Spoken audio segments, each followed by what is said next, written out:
Welcome to VV Forecast. Você está ouvindo o V4 Cast. Eu sou o Daniel Grudzinski e no episódio desta semana, meu colega Denner Lippert conversa com o diretor de merchandising da Dell Brasil, Jacques Fogliarini. Nessa conversa, Jacques fala sobre as dinâmicas de gestão do e-commerce da Dell, que é um dos maiores do mundo. O V4 Cast começa agora. Não diga que não avisei, que da onde eu venho não existe lei que faça eu me calar. Uma hora a mesa vira. Não diga que não avisei, sobre essa terra não existe rei que possa me comandar. Este podcast é um oferecimento de V4 Company. Nosso negócio é vender o seu. Welcome to VV Forecast.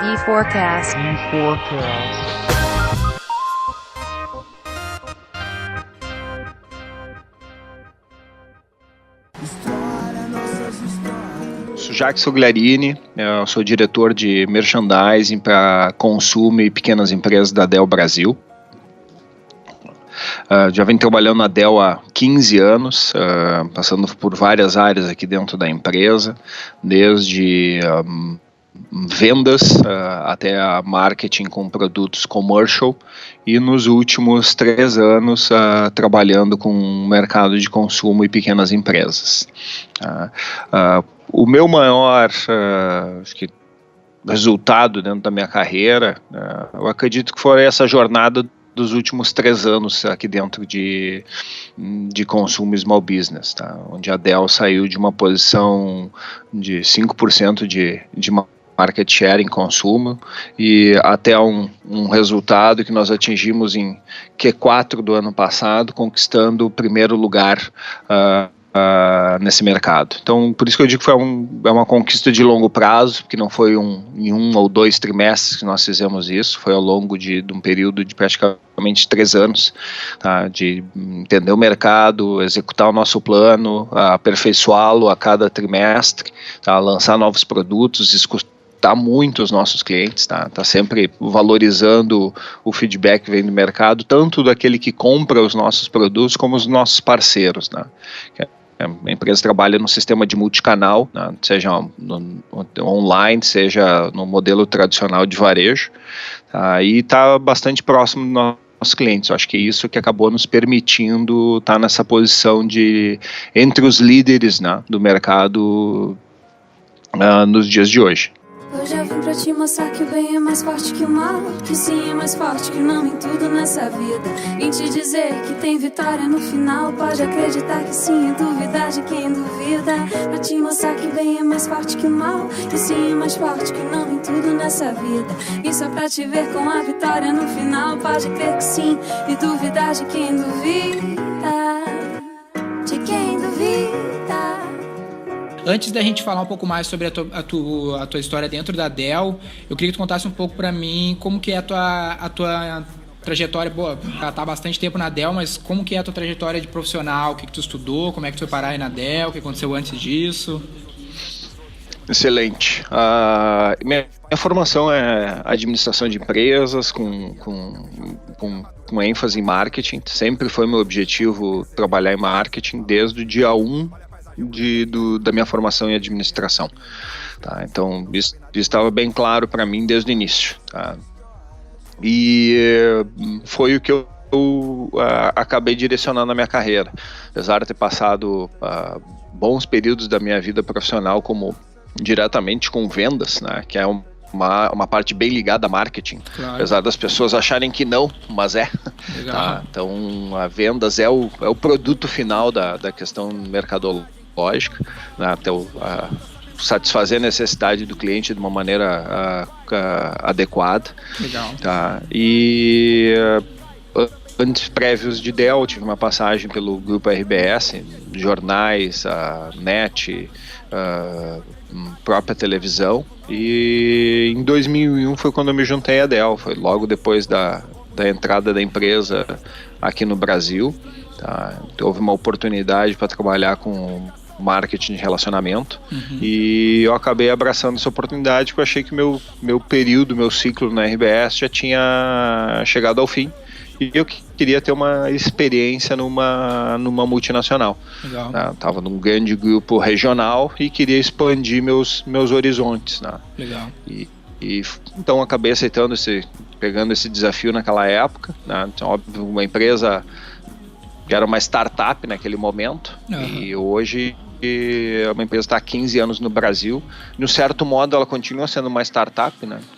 Todo o processo que agora a empresa fechou o capital faz alguns anos, agora fez uma nova oferta pela EMC, então a parte boa é essa, né? Assim, essa inquietude está sempre se reinventando, sempre olhando para o mercado, sempre vendo as oportunidades que a empresa tem para estar trabalhando perto dos clientes. Certo, errado, nem esculachar, nem ser esculachado. Meu papo é bem reto, eu não mando recado, respeito pra ser respeitado. Fora do ringue, lutar pela paz, pelos meus sonhos, meus ideais. Planto amizade, colho esperança, o verdadeiro guerreiro não cansa. Quem tem caráter e honra, positividade, atitude, covardia nunca, humildade, sei o que eu quero eu posso. História, nossas histórias, dias de luta, dias de glória. História, nossas histórias. Um ponto interessante dentro da tua carreira aí, entendemos como que tu chegou até aí. Um ponto que eu gostaria que tu comentasse dentro das oportunidades que eu tive de estar conversando com o pessoal que trabalha na Dell. O pessoal, até a própria oportunidade que eu fui convidado para fazer a palestra lá na sede de Haiti, pelo pessoal que cuida da parte de marketing interno, dos colaboradores. Eles citam muito que você trabalha, óbvio, que um público muito jovem internamente, tem bastante estagiário, né? E a galera reclama muito pelo que eles me falaram, ou não sei se reclamar seria a palavra certa, mas o pessoal questiona muito o tempo para se construir uma carreira, o tempo para se chegar num cargo sênior.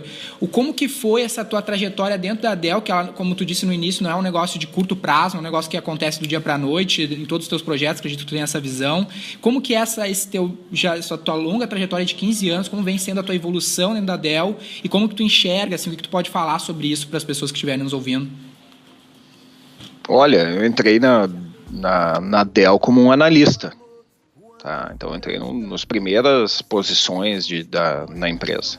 Tá? Então, ao longo desses 15 anos aí da minha trajetória, eu só obtive crescimentos aqui dentro. Tá? E assim, não há nada que em 15 anos eu não tenha passado. Tá? Momentos bons, momentos ótimos, momentos ruins, tá? Momentos tensos, crises econômicas, novas inflações, conquistas de mercado, mudanças de produto, de tecnologia, enfim, tudo acontece em 15 anos. Mas tu tem que ter traçado qual que é o teu objetivo. O meu objetivo sempre foi trabalhar como um responsável pela área de marketing, um dos responsáveis pela área de marketing na Dell. Legal. Sempre foi esse. Tá? E eu montei a minha carreira, minha trajetória em cima disso. Legal. Tá? As pessoas, a gente pode ter uma trajetória que ela vai ser verticalizada, né? A pessoa cresce dentro da área de marketing. O meu caso não foi esse. O meu caso, eu passei 3 anos e meio dentro de uma área de mercadológica, trabalhando com PJ. Migrei para vendas, onde eu fiquei 5 anos e meio como gerente interno de vendas, né? Gerenciava vendedores que atendiam grandes contas. E depois desse período, eu já tinha claro na minha cabeça que era voltar para a área de marketing, assumindo posições de mais responsabilidade e de gestão dentro da área mercadológica. Então, o que eu fui fazer em vendas? Eu fui agregar ao meu currículo uma experiência de gestão de pessoas, fui agregar ao meu currículo uma posição de frontline, ou seja, de estar ali vendendo para o cliente, entendendo o que esse cliente está demandando e suprindo as necessidades dele. E isso na parte de PJ. Voltei para atender pequenas e médias empresas para a América Latina, então mais um bullet aí mais um ponto para o meu currículo, né, que era ter uma experiência regional, trabalhando com não só Brasil, mas eu tinha uma equipe formada por brasileiros, mexicanos, panamenhos, até uma pessoa nos Estados Unidos, trabalhando com times remotos. Fiz isso também por uns 2 anos, e nos últimos 3 recebi um desafio de trabalhar com o mercado de consumo, ou seja, assim, 12 anos de empresa eu nunca tinha trabalhado com o mercado direto, venda direta ao consumidor. Legal.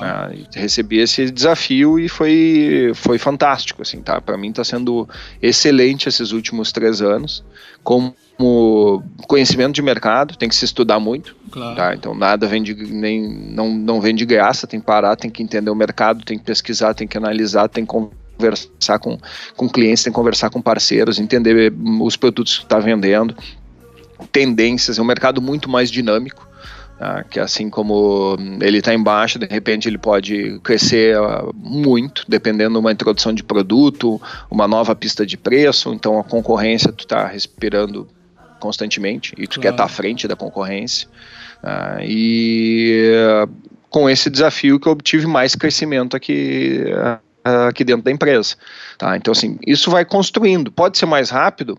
Talvez possa, tá? Mas pode ser mais lento também, né? Então talvez outros profissionais possam ter chegado em posições de diretor ou até de diretores executivos muito mais rápido do que eu cheguei, tá? Esse é o meu caminho, não quer dizer que ele vá servir para todos, né? Mas o importante é tu ter na cabeça o que tu quer para a tua carreira, né? Se tu quer que ela seja mais rápida, talvez tu vai ter que abrir mão de algumas coisas para acelerá-la, inclusive talvez mudar de empresas, né? Que talvez vá te adiantar para alguma coisa isso.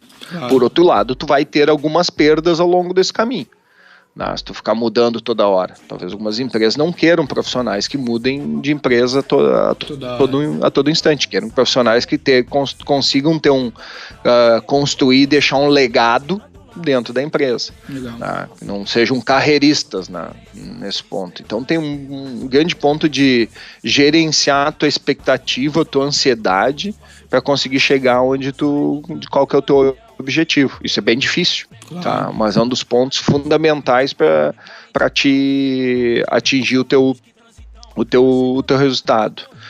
Tá? Quando eu falo com o meu time sobre carreira, e voltando aí para a tua questão, é muito importante as pessoas terem na cabeça que assim, a posição que tu almeja provavelmente sempre vai ser a posição que tu vai passar mais tempo ainda. Porque quando tu é analista ou quando tu é estagiário, assim, tu não vai ser estagiário o resto da tua vida. Sim. Tu vai ter 1, 2, 3 anos estagiário, pronto, acabou. Teu próximo passo, que é como analista, provavelmente tu vai ficar lá 2 anos, 3 anos. Quando tu for um gerente, talvez tu vai passar mais tempo lá ainda. Quando for diretor, mais. Por quê? Porque é um funil inverso, né? O que tu tem mais? Tu tem mais analistas, depois tu tem menos gerentes, tu tem menos ainda diretores, tu tem menos ainda diretores executivos, tu tem menos ainda vice-presidente, e presidente tu tem 1 ou 2. Né? Então, qual é a chance de tu passar menos tempo como presidente? Tu vai passar mais tempo lá, porque tu não tem mais para onde subir depois, a não ser que tu faça uma movimentação lateral para uma outra empresa. Então essa ansiedade é uma questão que tem que ser controlada, tem que ser administrada. É louvável as pessoas querem crescer rápido, mas mais importante de crescer, do que conquistar, é contribuir, é olhar para trás e pensar, ok, o que eu deixei na minha última posição? Que contribuição eu deixei para a empresa, para os meus colegas que estavam lá? As pessoas vão sentir falta de mim na posição anterior. Tá? E tu olhar para trás com orgulho e pensar, pô, fui eu quem deixei isso, fui eu quem fiz isso, fui eu que ajudei a contribuir ou a construir essa liderança que levou 3 anos para fazer. Tá? Então tu tem uma história para contar.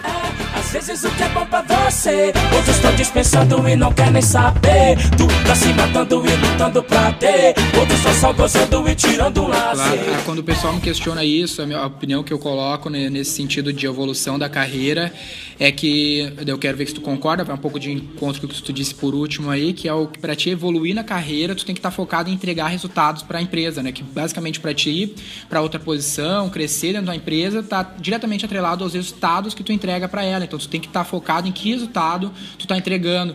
Tu concorda com isso? Tem a correlação com o que tu tá dizendo aí por último? Assim, isso é em qualquer profissão, né? Não é só dentro das empresas, né? O cara agora tem as Olimpíadas, para ser o melhor, tu vai ter que chegar em primeiro. Isso passa por resultado, passa por dedicação, passa por treinamento, e tu vai ter que ser o melhor naquele momento. Né? Então, assim, agora, ano que vem, vai ter com o melhor jogador de futebol do mundo. Quem é que vai ganhar? O Messi, que ganhou um espanhol, ou o Cristiano Ronaldo, que levou Portugal a ser campeão da Euro nesse ano? Assim, é resultado. O cara levou a Champions também, assim, é o resultado. Os dois são ótimos, que a diferença entre um e o outro vai ser o caneco no armário.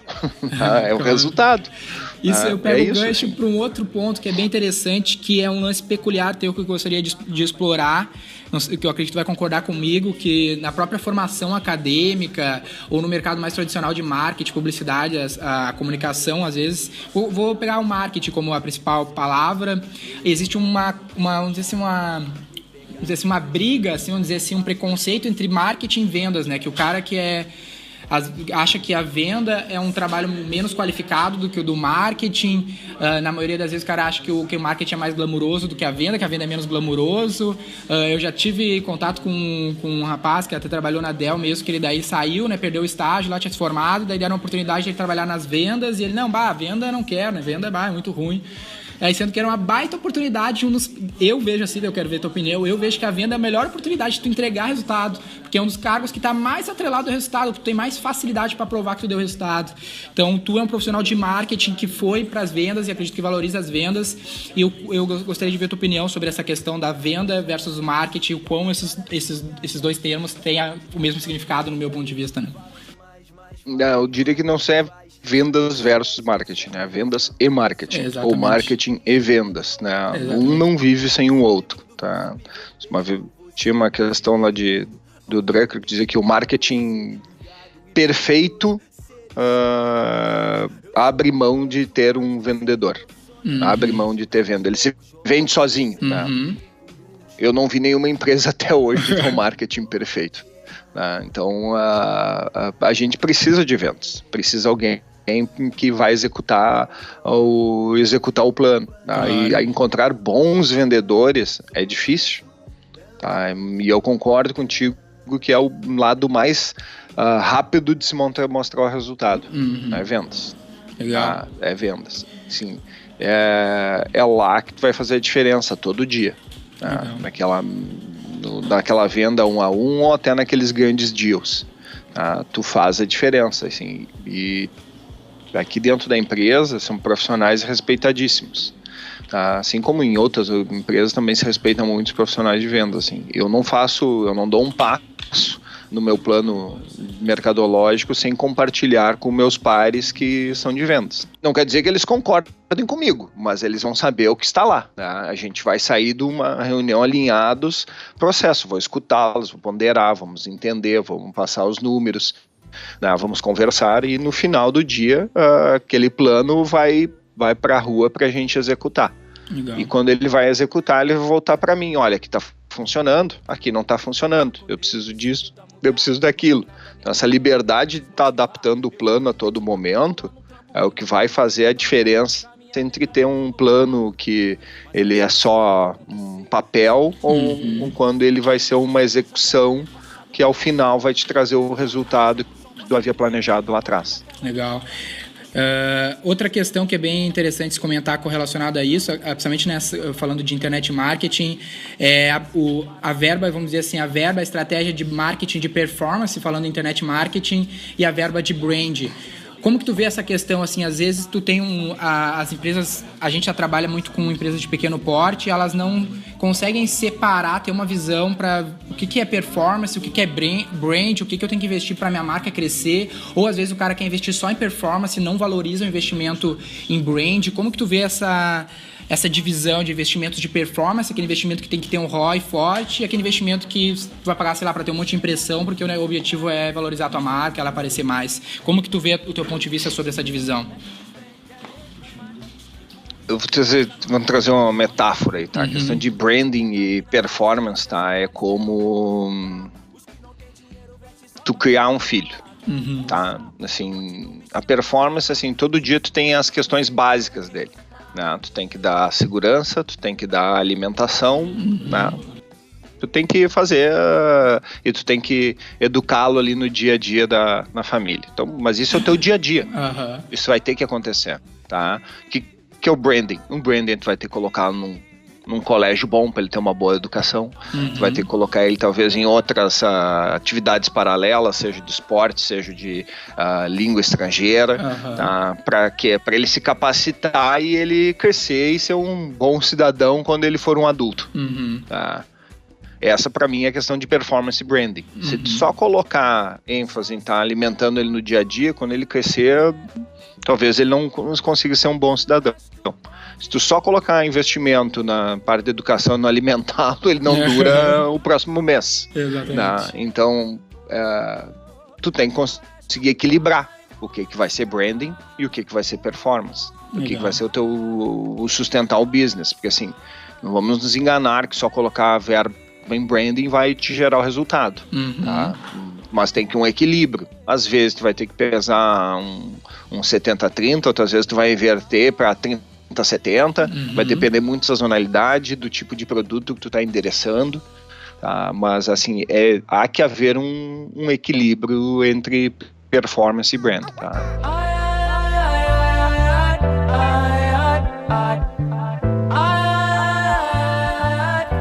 Legal. Eu gosto muito de um autor que é o Sergio Ziman. Na verdade, não é ele foi um autor assim por acaso, mas ele era ex-diretor de marketing da Coca-Cola, é um dos que eu mais admiro como profissionais de marketing. E ele defende a ideia de que o marketing só é marketing quando ele vende o produto do cliente no final. Ou seja, ele dizia que na Coca-Cola, quando ele assumiu a direção de marketing da Coca-Cola, ele era o terror das agências, onde ele queria que todo esforço provasse resultado, né? Mesmo se fosse um esforço de brand, ele queria que aquilo ali provasse resultado, que ela precisava mensurar de alguma maneira o resultado. E no mercado de publicidade, a gente vem numa migração muito forte para essa cobrança do resultado de performance, né? De tu ter, mesmo sendo um esforço de brand, ele tem que ser mais mensurável que impacto financeiro isso traz no negócio. Como que tu enxerga isso? Tu concorda com esse ponto de vista do Sergio Ziman? E como que é a visão aí internamente na Dell para essas questões de investimentos que às vezes não são mais subjetivos, são mais a longo prazo, tu não consegue comprovar o resultado? Como que é essa tua visão sobre esse ponto? Esse ponto ele endereça um pouco aquela máxima, né? Que assim, eu sei que metade do dinheiro que eu invisto em marketing é desperdiçado. Eu só não sei que metade é essa, né? Então é a mesma coisa. O que ele quer com esse ponto que ele falou que era o terror das agências é saber, ele quer eficiência. Assim, onde é que eu estou desperdiçando recursos? Legal. Tá? Seja recurso financeiro, seja recurso de energia, tá? De tempo. Então, pior do que dinheiro jogado fora é tempo que tu dedicou para uma ação que não vai te trouxe resultado nenhum. Legal. Então, isso a gente tem que medir constantemente, né? Assim, seja brand, seja performance, tem que saber. Vamos mensurar de maneiras quantitativas, qualitativas, tem que mensurar. Aquilo que tu não mede, tu não sabe o resultado. Legal. Então, o que eu espero de uma ação de branding? Eu espero vender mais? Eu espero um recall de marca? Eu espero um engajamento? Eu espero uma conversão? O que eu espero? Então, obviamente, tem que saber o que se espera, né? Senão tu não sabe o que medir também, daí fica um pouco mais difícil. Tem que ter um objetivo, né? Eu espero reconquistar uma fatia de mercado, entrar em alguma região, desenvolver um novo produto, uma nova categoria. Então, saber o que se medir é importantíssimo para saber qual é o resultado que está vindo de performance, qual é o resultado que está vindo de brand. Tá? Então, assim, para mim, o que eles chamam de marketing, assim, é fundamental. Legal. Tá? A gente tem que saber onde está se investindo esse dinheiro e que resultado ele está dando. É eficiência. Claro. Tá? É eficiência. Legal. Trazendo um outro ponto que tu comentou, passou brevemente, que a tua área de foco aí seria na área de merchandising. Como é que é a divisão na Dell sobre as áreas do marketing? Como é que é essa função do merchandising? Eu queria que tu falasse um pouco sobre merchandising. Até uma vez estive na SPM, que era um evento muito focado em merchandising, e o pessoal falava do crescimento dessa área dentro das companhias. Como é que está a tua visão sobre esse ponto? E como que é essa divisão de áreas de marketing dentro da Dell? Merchandising se fala muito quando a gente vai falar em varejo, né? Assim, qual é o merchandising, que é aquele... Como está disposto o produto lá na gôndola. No PDV. No PDV. O produto está bem exposto, o preço está adequado, a promoção, enfim, vai haver alguma nessa semana ou vai ser semana que vem. Esse é o conceito tradicional que a gente entende por merchandising. Tá? Aqui na Dell a gente expande esse conceito para todo o trabalho feito dentro de marketing. Tá? Quando a gente tem aqui uma área que trabalha a parte promocional, ou seja, a comunicação, né, o P de promoção, uma área que trabalha a parte de produto, ou seja, desenvolve o portfólio de produto para a gente vender, uma área que vai trabalhar o preço que a gente tem que praticar em cada um desses produtos do portfólio, tá? A praça, que é a questão das rotas de mercado, né? O que eu vou vender seja que vai ser multicanal, que é no direto, que é no varejo, que é online, que é tradicional, e o merchandising vai acabar trabalhando com esses 4 P's, que é trabalhar essa eficiência, tá? De que maneira que eu vou pegar o portfólio que o time de produto está me dando, com o preço que eu acredito que é o adequado para o mercado, nas rotas de mercado que eu tenho hoje, e que comunicação que eu preciso para então entregar aquele plano que foi estabelecido. Então vou olhar para o mercado, vou entender qual esse potencial de mercado, vou entender os meus concorrentes, aonde que meus produtos se posicionam e como eu quero também posicioná-lo, né? Assim como ele é percebido e como eu quero que ele seja percebido, né? E o merchandising faz isso, ele assim, acaba alinhavando esses 4 P's com todas essas áreas, tá? E montando esse plano para que seja fazendo o que a gente chama do go-to-market. Tá? Como esse é o meu go-to-market, é assim que eu vou para o mercado, é assim que eu quero que o mercado me compre. Tá? Então, esse é o trabalho de merchandising dentro da Dell. Ele inicia 1 ano antes do seu processo de execução, montando toda uma análise de mercadológica, de planejamento, concorrência, produto, precificação, tá? E depois de todo esse planejamento, com desenvolvimento de produto, assets e criativos de Marcom, a gente tem a execução semanal desse plano, nas suas diferentes rotas de mercado, seja no direto, seja nos varejistas, né, e com cada um tendo o seu produto adequado dentro desse canal. Tá? Então esse é o papel de merchandising dentro da empresa. Ele é bem mais amplo e estratégico do que normalmente é atrelado o termo merchandising, né? No mercado. Bem mais amplo. Mais amplo. Normalmente as empresas trabalham com um departamento de produto. Tá?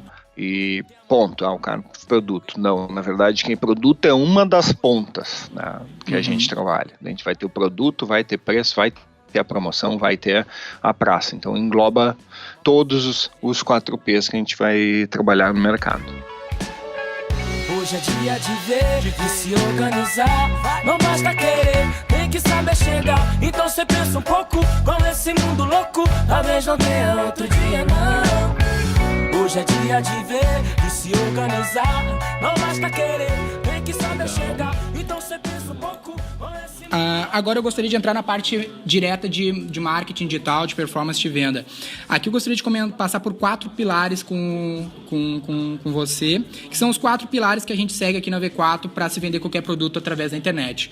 O primeiro pilar que eu gostaria que a gente comentasse, conversasse um pouco sobre, é a questão do tráfego. A importância do tráfego, qual é a tua visão sobre o tráfego na internet, a importância do tráfego no negócio digital da Dell e na tua visão como um profissional de marketing, da importância desse pilar de tráfego na estratégia como um todo. O tráfego para mim é como a questão de banco de dados, tá? Trabalhei muito com banco de dados CRM no passado. A gente tinha uma máxima que era quanto à qualidade dos dados, que se entra lixo, sai lixo. Tá? Então tráfego é a mesma coisa. Se tu tiver um tráfego não qualificado, a tua chance de lá atravessando todo o funil de vendas, lá a conversão ser ruim, ela aumenta exponencialmente. Então tráfego, tu tem que trabalhar um tráfego qualificado. Então não adianta tu ter milhares, centenas de pessoas acessando o teu site se não é o público adequado para o teu produto. Se tu não conseguiu trazer aquele tráfego qualificado. Tá? Que é difícil. Atrair montes de pessoas é fácil. Atrair as pessoas que de fato vão comprar o teu produto é mais difícil. é mais difícil de encontrar, assim como tu vai encontrar e trazer, impactar essas pessoas para que elas acessem o teu site e comprem. E antigamente era mais fácil ainda, né? Porque assim, tu tinha um site, que era o PC, acessou o browser lá, legal, né? Bacana. Agora não tem mais, tem o browser, tem o smartphone, tem o tablet, tem o app. Então só aumenta a complexidade do tipo de tráfego que tu vai trazer.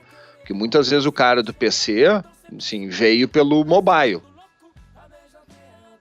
Foi impactado por uma outra forma de mídia. Então é extremamente complexo a maneira como tu vai trazer o tráfego qualificado para gerar a conversão lá no final. Tá? Então a minha visão de tráfego é buscar trazer um tráfego qualificado, mesmo que isso acabe impactando a questão de volume total do tráfego.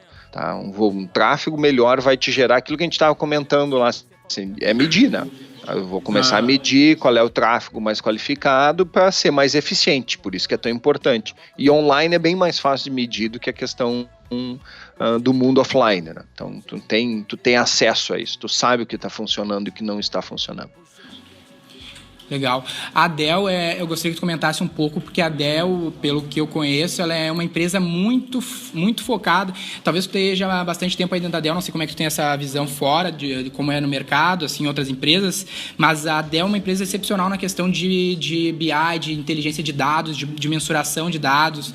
Por exemplo, até no jeito que tu fala, fica muito óbvio que vocês mensuram muito claramente qual a fonte de tráfego, como que é o percurso do usuário por fonte de tráfego, e a gente atende bastante empresas de, obviamente, menor porte, e isso é um negócio que é muito raro as empresas fazerem, assim, mensurar tráfego por fonte diferente e ter estarem bem servidas de dados. Como que é a importância da análise de dados, como vocês valorizam isso? Queria que tu comentasse um pouco desse ponto, assim, do BI, da inteligência de dados da Dell, e essa questão de mensurar o tráfego e todos os caminhos do usuário. Passa novamente por aquela questão de eficiência, né? Eu tenho um orçamento que eu tenho que controlá-lo e trazer a melhor eficiência, a máxima eficiência desse orçamento. Então, para fazer isso, eu preciso ter objetivos e mensurar esses objetivos estão sendo atingidos para cada uma das mídias que estão trazendo o tráfego. Desde o tráfego que pode ser o que a gente chama aqui de orgânico ou não atribuído, enfim, eu não consigo deslocar uma mídia para ele, que vem muito através de brand, vem muito da experiência que um cliente tem com o meu site, ou com meus produtos, ou teve com a minha marca, tá? E saber o quanto que esse cara no final tá tendo engajamento, conversão, até na parte final lá de fechamento da compra, tá? Então isso a gente mede todos os dias, todas as semanas, todos os meses, e vai, de novo, adequando o plano. Tá? Se está funcionando como nós previmos, aqui está, aqui não está. Bom, por que não está? É uma questão de que a mensagem é não adequada, de um criativo ruim, de uma campanha de concorrente, muitas vezes é mercado, né? Tem que tentar, por que não está funcionando. Quando tudo funciona é legal, né? Claro. Mas quando não está funcionando é que é o problema. A gente tem que ir atrás, tentar entender o que não está, e é complicado, tem algumas variáveis para te analisar, que vai desde o criativo, da precificação, da comunicação, tá? Até olhar se o concorrente estava fazendo alguma ação naquela mesma semana, ou se não, será que é mercado que aconteceu? De repente, assim, não tem nada e não importa o que tu faça, o mercado não vai reagir. Esse é um ano que é claro disso, né? A gente está num mercado difícil, tá? Assim, passando por um momento bastante difícil de crescimento no país, e assim, até que ponto o mercado não reage, não importa a ação que tu faça. Legal. Tá? E vocês tem que ter isso claro também. Vocês aí na Dell têm algum critério para selecionar a fonte de tráfego? Porque também é muito comum, assim, eu queria que tu comentasse um pouco, o cara investir muito numa fonte de tráfego só, ou seja, investir só no Google, investir só no Facebook, eu tive um resultadinho lá e acha que é a galinha dos ovos de ouro ficar investindo simplesmente numa única fonte de tráfego. Vocês têm algum critério para selecionar, e como tu vê a importância da diversificação de fontes de tráfego? Não, do tráfego que eu mais gosto é aquele que traz o melhor resultado. É assim que a gente trabalha. Então, esse é o tráfego que a gente mais gosta. Então, assim, a diversificação é olhar onde está meu público. Tá? É isso que a gente precisa de novo. Volta lá no tráfego de qualidade. Claro. Tá? Então, uma parte dele eu vou achar no Google, uma parte... E também, quando a gente fala de um processo de compra, principalmente por produtos que a gente vende, tá? São produtos de valores mais altos. Então, ele tem uma complexidade por trás envolvida. Claro. Tá? Ele tem um processo que é desde o cara sentir a necessidade de trocar um notebook, talvez por uma tecnologia nova, né, por algo diferente, ou tem aquele cliente, aquele consumidor que vai trocar porque o notebook dele quebrou, já tem 4 anos, não dá mais. Tá? Já tinha o que tinha que dar. Daí é assim, quebrou, tem que comprar outro, ponto final. Tá? Ou aquele que tu vai despertar o desejo por uma nova característica. O notebook é um 2-em-1, tu pode usar como tablet também. Para ele talvez vá suprir uma necessidade de que o notebook lá de 2 anos dele, ou 3 anos, não supre mais. Tá? E tu vai achar ele em diferentes estágios, diferentes momentos desse processo de compra. Um Google é um cara que provavelmente vai estar muito mais pronto, porque ele já está fazendo essa pesquisa. Ele já sabe o que ele quer. No Facebook, talvez, uma questão de banner, tu vai trabalhar a questão de awareness, antes até de se ele se dar conta disso. Tá? Um e-mail com uma parte promocional, talvez é aquele estímulo final que falta para ele fechar comigo e não com a concorrência. Eu acho que até esse nível de consciência do consumidor em relação ao produto, a gente ter essa consciência de qual é o nível dele em cada fonte de tráfego é fundamental para acertar a expectativa de resultado, porque é muito comum a pessoa vir para nós querendo o mesmo resultado que ela tem no Google, ela querer ter numa mídia pragmática ou querer ter no Facebook Ads, sendo que o consumidor está em momentos e nível de consciência diferente em cada fonte de tráfego. Então a gente precisa ter uma consciência diferente de qual é o momento que ele está em cada fonte, né? E o motivo que o convence. Exatamente. Cada mídia vai te trazer ele num momento diferente. Legal. Tá? Vai estar construindo aquele processo de fechamento. Legal, Legal. A gente trabalhou o tráfego, então a gente trouxe esse cara para o nosso universo. O segundo pilar que a gente elenca como fundamental para vender qualquer coisa com a internet é um ponto que a gente falou algumas vezes, o termo aqui que está muito em voga agora no mundo do marketing, que é engajamento, né? Que é fazer esse cara engajar com o nosso universo, gostar do que a gente tem para caminhar para a conversão, né? Como que tu vê, como que é a importância desse pilar dentro da Dell aí? A gente coloca a usabilidade, coloca design do site, até o produto, acredito como vocês são uma indústria, tem que trabalhar desde o produto para engajar o cara gostar, para ir caminhar para uma conversão. Como que é, tu vê, como tu enxerga, como que é isso dentro da Dell, a importância desse pilar de engajamento? Não sei se vocês chamam assim, enxergam dessa maneira. A gente tem... dependendo do nome, tá? Ele é extremamente importante, porque depois que tu colocou esse tráfego qualificado dentro do teu site, tá? Ele parte pelo ponto de engajá-lo, ou seja, de retê-lo dentro do site, que ele dê o próximo passo, né? Que ele explore as possibilidades dentro do teu site. Isso passa por, tu falaste tudo, assim, é uma questão de usabilidade do site, a experiência que ele vai ter, né? De ter algo que seja intuitivo, claro, limpo, para aquele que tenha conteúdo. Tá? A máxima de conteúdo é rei, é fato. Quanto mais conseguir dar subsídios para ele de maneira fácil e intuitiva, mais ele vai sanar as dúvidas, né, que ele tem dúvidas na cabeça dele que ainda precisam ser esclarecidas. Pode ser sobre o produto, pode ser sobre as características que ele está buscando, né, pode ser até sobre as condições de pagamento, como ele pode receber esse produto. Se conseguir construir isso de uma maneira, com uma experiência como a gente fala, seamless, né? Assim, sem amarras, na verdade, né? Que suave, assim, é como ele vai até o final, entendeu? Não pode ser algo truncado. Tá? Então isso passa por toda a ambientação dentro do site, né? Por isso que porque no site não tem vendedor, né? Não tem ninguém ali para te estimular para um próximo passo. O site tem que fazer isso por ti. Então ele tem que conduzir o cliente nesse processo. Essa importância, né, desse pilar do engajamento, às vezes acontece de empresas e clientes chegarem para nós querendo a melhor performance do mundo de compra de tráfego, é um custo baixo, um custo por acesso muito baixo, porque ele tem uma performance ridícula dentro do site, lá ele não investiu num site, botou um site meia boca lá que não quis concentrar investimento ali, porque o cara acredita que o tráfego é o grande lance. A gente acredita muito num equilíbrio de todos esses pilares que a gente está citando, né? É tão importante quanto trazer o tráfego certo, é tão importante ter o site certo, né? Eu não sei se tu concorda com esse ponto de vista, porque a gente sofre muito essa questão, assim. Às vezes o cara quer um custo muito baixo por acesso, que é um grande trabalho em cima de acesso, vamos dizer, em compra de acesso, sendo que a gente poderia dobrar as vendas do cara se ele trabalhasse um engajamento, trabalhasse uma usabilidade melhor, convencesse o cara melhor, ou se ele fosse resolver o problema de produção dele lá, de que o produto dele tem problemas e não está tendo tanto engajamento no produto dentro da internet, porque ele compete com o Brasil inteiro, não compete só com a cidadezinha dele como ele estava acostumado, né? Trazendo um pouco de uma visão menor, né? Mas eu queria que tu comentasse o que tu acha disso, assim, se faz sentido. Tem que ver, assim, questão de investimento, né? Às vezes, assim, tu trabalhar todo o engajamento que custa, não sai de graça, e não é custo só de dinheiro, é de envolvimento, de tempo, né? De energia. Às vezes mais barato é trazer um monte de tráfego.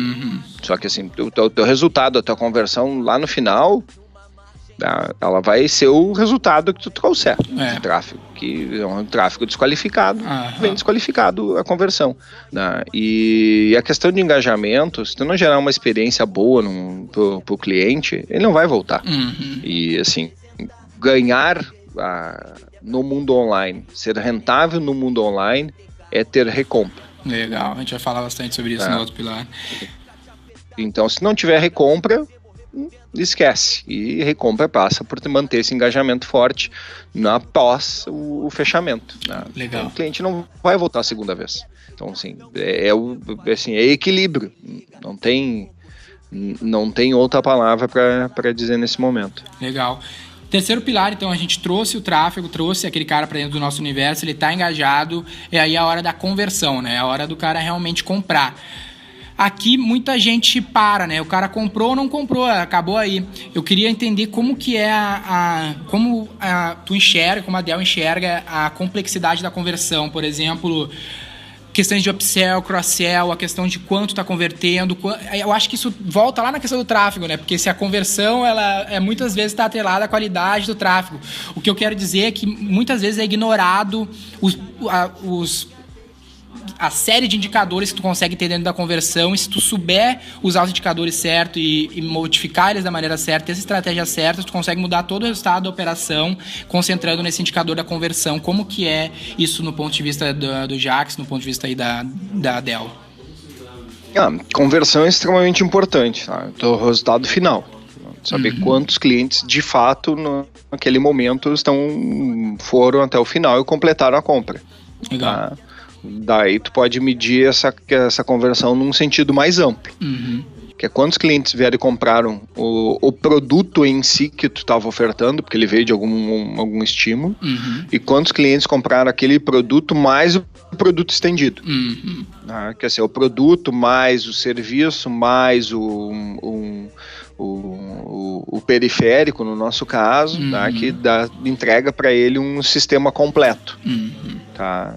Que são duas maneiras, assim, a conversão ela vai contar a mesma, né? Assim, converteu só que o teu resultado no final ele é maior, não só em faturamento, em rentabilidade, mas também na própria no próprio sanar a necessidade do cliente. Claro. Porque muitas vezes um cliente compra o produto, acaba não comprando o serviço estendido, tu não vai talvez dar um atendimento adequado para ele na prestação de serviço, pode dar uma prestação de serviço melhor se ele comprar um serviço estendido. Se tu um periférico, ele chegar um notebook em casa, ele se dá conta que, mas se eu tivesse um mouse wireless aqui seria bem mais legal. Tá? E ele vai comprar esse mouse, só que ele não vai comprar de ti, porque muito provável ele não vai voltar no teu site só para comprar um mouse, vai comprar em outro lugar. Claro. Né? Então como é que tu consegue fazer essa entrega todo em um momento? Como é que tu consegue amarrar esse cliente que está vindo para comprar um notebook e entregar para ele a melhor experiência de compra? Legal. Que é isso que vai gerar o engajamento. Né? E depois tu mantê-lo educado no processo, né? Claro. Que muitas vezes a gente compra um produto, dá mais produtos de compra mais complexas, né? Tecnologia, um carro, enfim, um smartphone, e a gente acaba usando 30% do produto. Como é que eu expando isso para usar 70% do produto? Como é que eu consigo educá-lo para poder usar melhor esse produto ao longo do ciclo de vida dele? Claro. O produto, tempo durável, tem lá, vai ter um ciclo de 1, 2, 3 anos de vida e, enfim, novas tecnologias virão muito melhores, com uma duração de bateria melhor, com uma performance melhor, com uma experiência de uso melhor. Então, esse processo, simplesmente o teu relacionamento não acaba quando ele compra, ele começa quando ele compra. Então, tu tem que manter o cliente engajado ao longo desse tempo. Que agora, de fato, ele é teu cliente. Antes ele era um prospect, né? Ele era um potencial. Outra questão interessante a gente passar nessa questão da conversão é a questão de meio de pagamento que a gente coloca dentro da conversão. Não sei se tu enxerga dessa maneira, mas tu citaste até em outra oportunidade que a gente conversaste lá. Questão, por exemplo, no caso da Dell, é muito, muito óbvio um jeito de aumentar a conversão. Não sei quando que foi feito, mas já foi feito. A questão de, por exemplo, ter 2 cartões, porque é uma questão de pensar como o cara vai pagar o produto de valor agregado. Como tu enxerga essa questão dos meios de pagamento? Meios de pagamento é uma das principais formas de drop, de abandono de carrinho. Exatamente. Sim, tu não ter os meios de pagamento correto.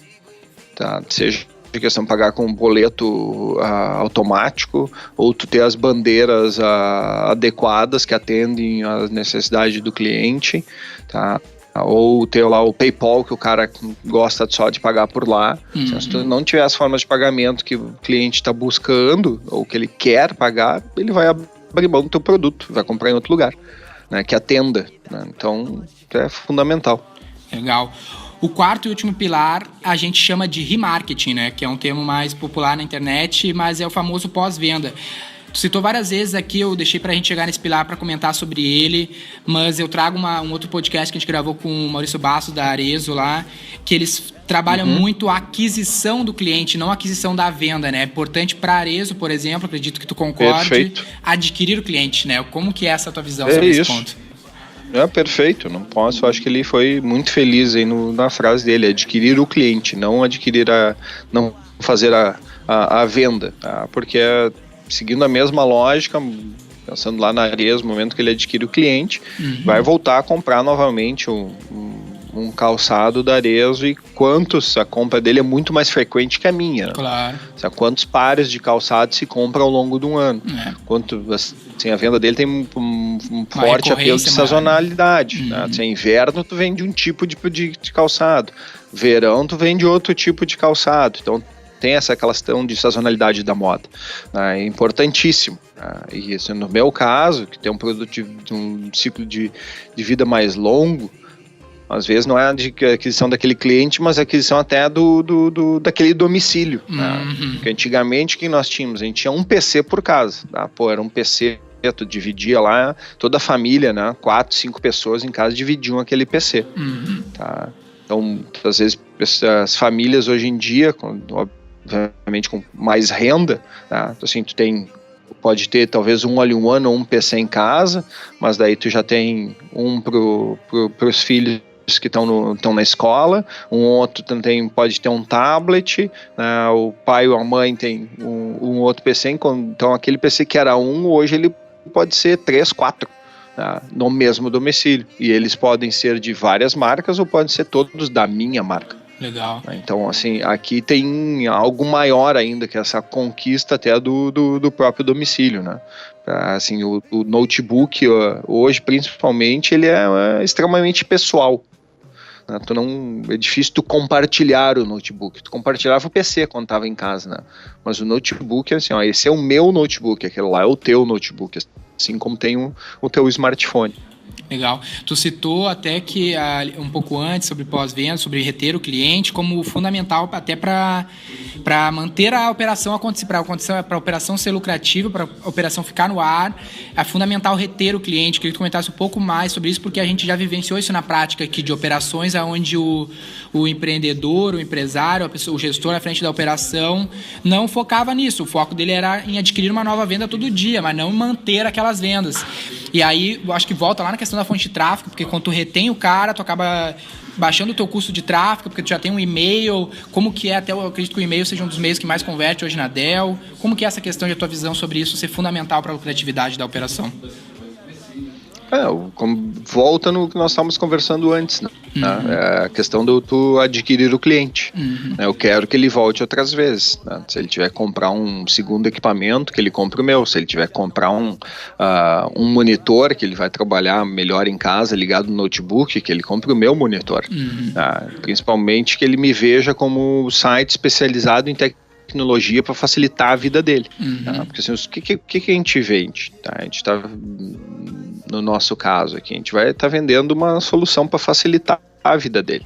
Desde armazenamento das fotos que ele tira da família, dos vídeos que ele acaba gravando no smartphone ou na câmera, que vai ter disponível, que ele consiga armazenar no computador ou depois na nuvem, e eu preciso facilitar esse processo para ele.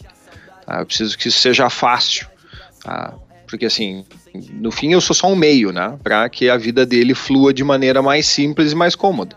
Esse é o meu objetivo no final, que ele tenha mais tempo para fazer as outras coisas que são bem mais legais, não ficar na frente de uma tela preta, na verdade. Mas se ele tiver que ficar na frente do computador, questão de entretenimento muitas vezes, vídeos, jogos, que seja uma experiência agradável. Esse eu acho que é o nosso principal objetivo na retenção do cliente, quando aquele produto já deu o fim de vida dele, o tempo de vida, ou ele precisa de uma tecnologia diferente, que ele consiga lembrar de mim durante essa experiência aí de 2, 3 anos, que pode ter sido boa, ele volte e compre mais um produto da minha marca. Que ao longo da vida dele, se a gente pensar alguém que compra um notebook lá quando estudante com 20 anos, e dizer que tu vai ter uma vida trabalhando com notebook até os 70, a gente está falando de 50 anos. A vida do notebook seja de 5, para a conta ficar fácil. Pelo menos na vida dele ele vai ter 10 notebooks. A cada 5 anos trocando, entre os 20 e 70 anos ele vai ter 5 notebooks. Entre 10 notebooks, perdão. Então, assim, eu quero que esses 10 sejam da minha marca. Mas para isso eu vou ter que me esforçar, dar um produto adequado e estar sempre inovando para que ele me considere no processo de compra dele. Legal. Isso sem considerar o cliente B2B também, né? Que é uma outra estratégia, mas não faz muito disso, né? Fazer outra o cara manter comprando isso. Eu tô falando um pouco mais do meu mundo atual, mas o B2B tá adormecido aí dentro. Tanto quanto, mas tem outros conceitos, como o custo total de propriedade também, aquele produto que, assim, ele tem que ter a vida útil dele sem dar problema, Tem produto B2B que dá problema, faz parar o funcionário parou, não é produtivo, não é eficiente. Então isso desencadeia processos de ineficiência na empresa. Então o meu produto ele não pode parar. Legal. Então ele acaba trazendo outros fatores, muito mais que só o do lado do consumidor. Legal. Pra gente finalizar, então, Jacques, eu gostaria que tu desse tua visão final, assim, para quem tá nos escutando, os empresários de menor porte, assim, estão pensando em investir em internet marketing. Tu já é um cara que está aí há bastante tempo aí nessa frente. Qual é a tua visão, qual é a tua mensagem para quem está pensando em investir? Uma dica final aí para a galera que está nos escutando. A questão de online hoje em dia não é se tu tem que estar online ou não, Assim, isso não se discute mais. Tem que estar online, ponto. Se tu vai vender online, aí já é uma questão mais estratégica. Se a parte online vai ser um canal de venda para ti, isso cada um tem que pensar a sua estratégia. Mas estar online é fundamental, nem que seja para o mínimo nível de obtenção de informação.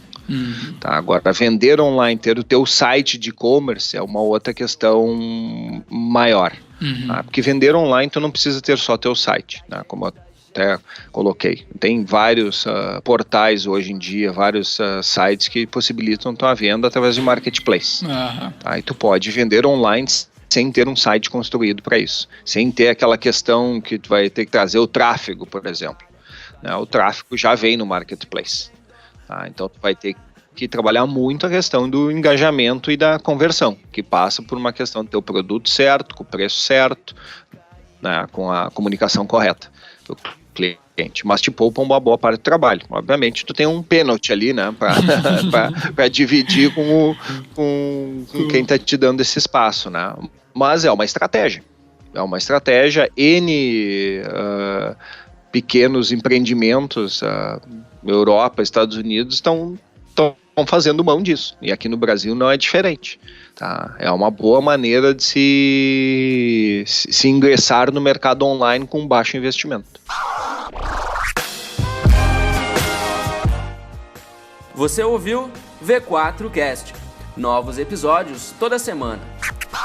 Para não perder nenhum episódio, assine o V4Cast no iTunes ou no seu aplicativo Android de podcasts. Ouça também pelo nosso site, v4company.com. Novos episódios toda semana.